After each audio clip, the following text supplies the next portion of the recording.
So guys, ito yung yung positive ng kill switch natin. Bali pinutol natin siya. Tapos itong gagawin natin na kill switch, itatago natin dun sa upuan. Kung gusto mo sa ilalim ng motor mo. So, what's up guys? So, tuturuan naman kita kung paano maglagay ng anti-theft sa ating motor.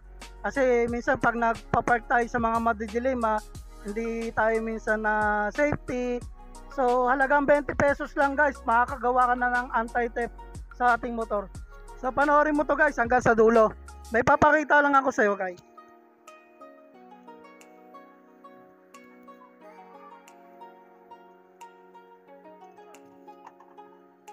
So guys, ito lang naman yung ilalagay natin para makagawa tayo ng anti-theft sa halagang 20 pesos.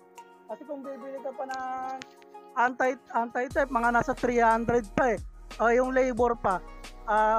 Tuturo ko sa iyo guys, ikaw na lang yung gumawa. Kayang-kaya mo to kahit sa bahay mo na gawin to. So panoorin mo to guys hanggang sa dulo.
So guys, ito yung yung positive ng kill switch natin.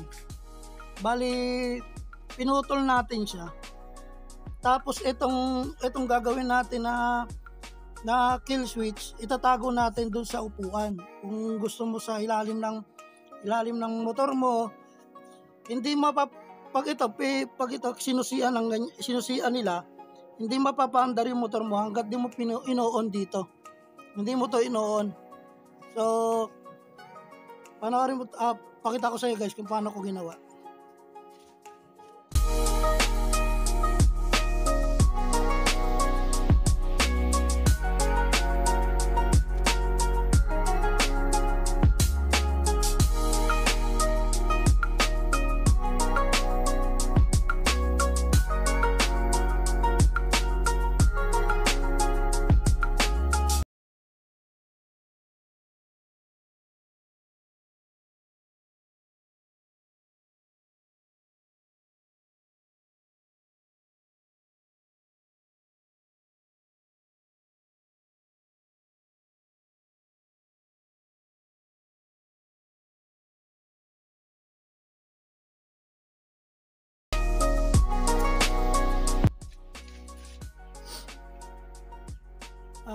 So guys, napagkabit na natin yung positive.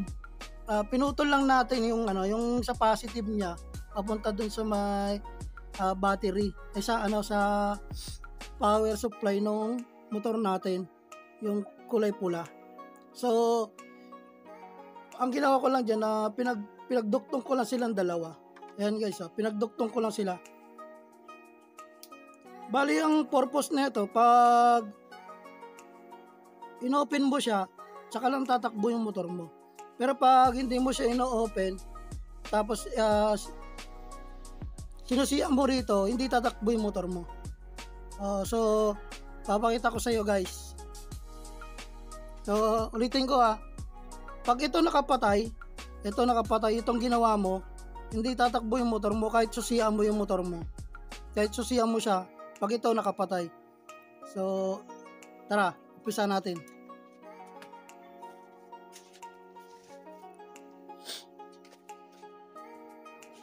So, guys, ipapakita ko sa iyo ngayon kung ano yung resulta niya. Bali, ito lang yung nilagay natin. So, ayan o. Pinutol lang natin yung sa kill switch natin yung pula. Tapos pinagduktong lang natin to. Yung positive at negative nung kill switch natin na ginawa. So, papakita ko sa iyo guys. So, sususian natin. To guys, susian natin. So, bali nakasusi na siya. Tingnan mo to guys, umilaw na siya guys. Tapos nakasusi na rin siya dito. Ayan o. So, ang purpose na to guys, kahit ilagay mo to sa likod sa ilalim ng motor mo o dito, basta ikaw lang yung nakakaalam guys. Patayin mo lang to guys, hindi na mapapandar yung motor mo. Ayan guys o. Bali nakasusi yan doon guys. Ayan o, nakasusi yan dito guys. Tapos, ito, panibagong susian ko na kill switch. So, i-open ko lang ulit. Open. So, yan o. Umandar ulit siya, guys. Papatayin ko ulit siya dito, guys. Hindi niya na mapapandar yan. Kahit may susi siya na iba, hindi niya mapapandar yung motor mo. So, ito, ang purpose nito, para iwas anti lang. Anti-carnap, guys. So, ito ilalagay ko dito. Ilalagay ko siya dito. Yan guys, yan. Ilalagay natin dito. Kahit tagong-tago siya guys, pwede. Tagong-tago. Dapat guys, ikaw lang yung nakakaalam na ito.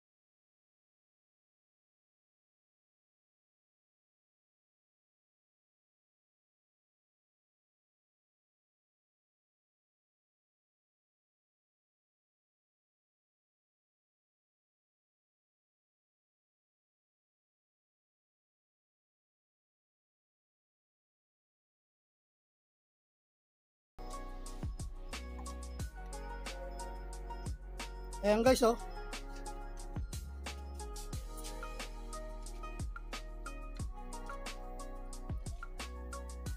nakapatay yan guys, nakapatay, naka-off.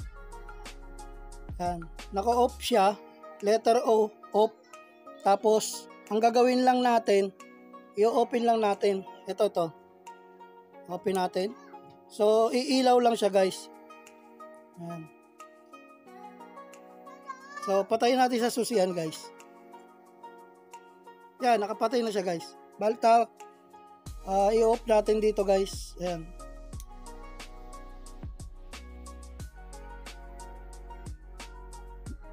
In-off ko dito guys, tapos isususian natin dito. Kunyari nakatago to guys. Walang nakakalam. Natago natin guys. So, may susi yung carnapper. Bali, sinusian niya guys. Wala. Hindi yan iilaw. Walang power yung guys. Hanggat hindi mo to ino-open. Ayan guys. So, pandar natin guys.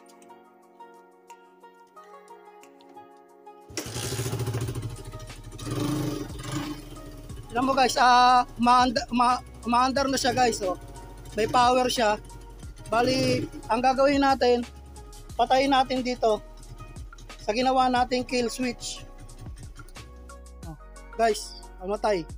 So, ganun lang guys ang magkabit ng anti-theft, anti-kill switch ng motor mo para iwas carnap kung sakaling mapunta ka sa ibang lugar.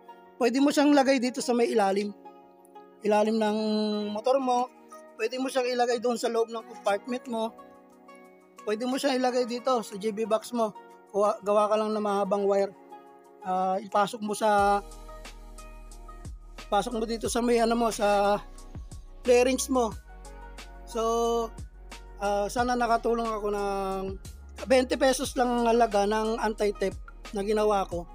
Kahit ikaw na gumawa guys, madali na lang to. Hanapin mo lang yung positive ng kill switch mo. Yung kulay red, basta kulay pula yon sa lahat ng motor dito sa may kill switch natin. Hindi mo na kailangan bumili ng tag 800 tag 600. So, yun lang guys. Manood ka lang lagi sa YouTube channel ko para magkaroon ka ng idea about sa mga video na ilalabas ko. Magkaroon ka ng idea sa motor. So, yun lang. Bye-bye.